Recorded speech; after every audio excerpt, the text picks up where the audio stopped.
प्रिय आत्मन, हमारी जीवन यात्रा केवल इस देह की यात्रा नहीं है। यह शरीर तो एक माध्यम है, आत्मा से परमात्मा तक पहुंचने का सेतु। भक्ति वह शक्ति है जो अंधकार को प्रकाश में बदल देती है। भक्ति वह सेतु है जो आत्मा को परमात्मा से जोड़ देती है।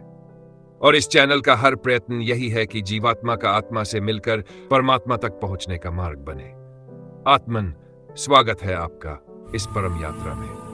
आज हम एक अत्यंत गहन किंतु दिल को छू लेने वाले विषय पर बात करेंगे, प्रकृति और जीव का संबंध। यह संबंध उतना ही पुराना है जितनी यह पृथ्वी और उतना ही गहरा जितना सागर। यदि हम इसे सही से समझ लें तो न केवल हमारी सोच बदल जाएगी, बल्कि जीवन को देखने का दृष्टिकोण भी पूर्णतः नया हो जाएगा। प्रियात्मन, प्रकृति हमारे जीवन का आधार है, लेकिन प्रकृति केवल पेड़ पौधों, नदियों, पर्वतों या धरती का नाम नहीं है। प्रकृति तो वह शक्ति है जो हमारे रग रग में प्रवाहित है, जो हर जीव का पालन, पोषण और रक्षण करती है। प्रकृति वह समग्र व्यवस्था है जिसमें प्रत्येक जीव जन्म लेता है, बढ़ता है, जीवन जीता है और अंततः उसी में विलीन हो जाता है। यही कारण है कि भारतीय दर्शन में प्रकृति को मां कहा गया है। जब कोई बच्चा जन्म लेता है तो वह मां के गर्भ में ही प्रकृति के तत्वों से निर्मित होता है, जल से, वायु से, अग्नि से, पृथ्वी के खनिजों से और आकाश तत्व से। इन 5 महाभूतों के बिना जीवन की कल्पना भी असंभव है। जीव और प्रकृति का यह संबंध परस्पर सहयोग का है। सरल शब्दों में कहें तो यह देने और लेने का रिश्ता है। प्रकृति हमें देती है भोजन, पानी, हवा, आश्रय, मौसम का संतुलन, सुंदरता और शांति। और बदले में जीव का भी यह कर्तव्य बनता है कि वह प्रकृति की रक्षा करे, बीज फैलाए, पर्यावरण का संतुलन बनाए रखे और जीवन चक्र को पूरा करे। जैसे फूल प्रकृति में रंग और खुशबू भरते हैं और बदले में मधुमक्खियों को पराग देते हैं। मधुमक्खियां उस पराग को अन्य फूलों तक पहुंचाकर नए जीवन की सृष्टि करती हैं। यह छोटा सा उदाहरण बताता है कि हर जीव प्रकृति का हिस्सा है और उसकी देखभाल की जिम्मेदारी भी उसी की है। आध्यात्मिक दृष्टिकोण से भारतीय सांख्य दर्शन में प्रकृति और पुरुष 2 अनादि तत्व माने गए हैं। सनातन शास्त्रों में प्रकृति को माया कहा गया है, वही माया जो सृजन, पालन और संहार का कार्य करती है। इन्हीं को शक्ति, दुर्गा, महामाया या कुंडलिनी शक्ति भी कहा जाता है। यही महामाया हर जीव में विद्यमान रहती है।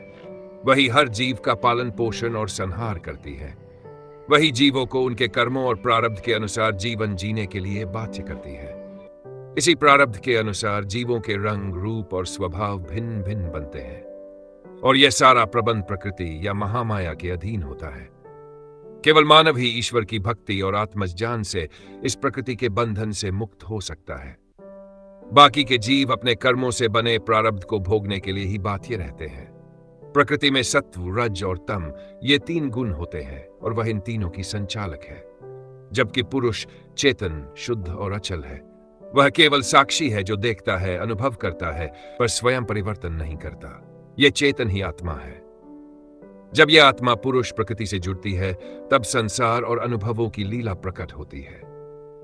जैसे बिजली और बल्ब, बिजली स्वयं प्रकाश नहीं देती, लेकिन जब वह बल्ब में प्रवेश करती है तो प्रकाश फैल जाता है।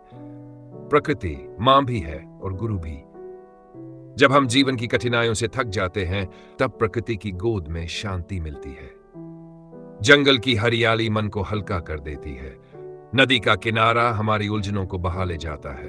पर्वत हमें धैर्य और स्थिरता सिखाते हैं। इसीलिए हमारे ऋषि मुनियों ने अपना अधिकांश जीवन प्रकृति की गोद में व्यतीत किया। तप, ध्यान और योग का सर्वश्रेष्ठ फल प्रकृति के वातावरण में ही प्राप्त होता है। प्रकृति के अपने कुछ अटल नियम हैं। जैसे आम का पेड़ लगाने से आम ही मिलेगा, कांटे के पौधे से फूल नहीं। पेड़ सर्दी, गर्मी और वर्षा सहकर फल देते हैं पर स्वयं नहीं खाते। मधुमक्खियां मेहनत कर मधु बनाती है पर वह दूसरों के लिए छोड़ देती है। सूर्य, चंद्र, धरती और आकाश सब हमें कुछ न कुछ सिखाते हैं। इस प्रकार प्रकृति हमारी माता भी है और गुरु भी। यदि जीव प्रकृति का संतुलन बिगाड़ देता है तो उसका प्रभाव उसी पर पड़ता है। जंगल काटने से मौसम बदल जाते हैं। नदियां प्रदूषित करने से पानी विषैला हो जाता है। हवा को गंदा करने से श्वासें कठिन हो जाती हैं। प्राचीन भारत में मनुष्य जानता था कि प्रकृति से लो पर उसे सहेज कर लौटाओ। इसीलिए हमारे त्योहार और पर्व भी प्रकृति के साथ जुड़े होते थे। छठ पूजा, वसंत पंचमी, वर्षा ऋतु का स्वागत, फसल कटाई के पर्व, सब प्रकृति के प्रति आभार और सम्मान के प्रतीक है। जब हम प्रकृति को केवल संसाधन नहीं बल्कि मां, साथी और मित्र मानते हैं, तब हमारे भीतर उसके लिए प्रेम जागृत होता है।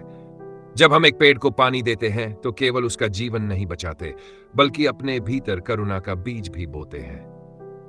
नदी के किनारे बैठकर हम अनुभव करते हैं वह कितनी शांत, कितनी निस्वार्थ होकर हमें जीवन देती है। प्रकृति बिना शर्त के देती है, पर हम ही अक्सर स्वार्थी पात्र बन जाते हैं। जीव और प्रकृति का रिश्ता बहुत गहरा है। यह केवल शरीर को टिकाने का साधन नहीं, बल्कि आत्मा को पोषण देने वाला प्रेम है। यदि हम प्रकृति का सम्मान करें तो वह हमें केवल जीवन ही नहीं, बल्कि मन की शांति, स्वास्थ्य और आनंद भी प्रदान करेगी। एक सरल मंत्र याद रखिए, प्रकृति हमारी है और हम प्रकृति के हैं। प्रियात्मन, स्मरण रखें, आत्मा ही परम सत्य है, बाकी सब माया है। तो आइए आत्मज्ञान का दीपक जलाए और जीवन को आलोकित कीजिए। और इसी तरह की ज्ञानवर्धक वीडियो के लिए जुड़े रहिए हमारे साथ। मिलते हैं अगली वीडियो में एक और गहन, भावनात्मक और प्रेरणादायक विषय के साथ। तब तक आप खुश रहें, भक्ति में लीन रहें। धन्यवाद। हरि ओम तत्सत।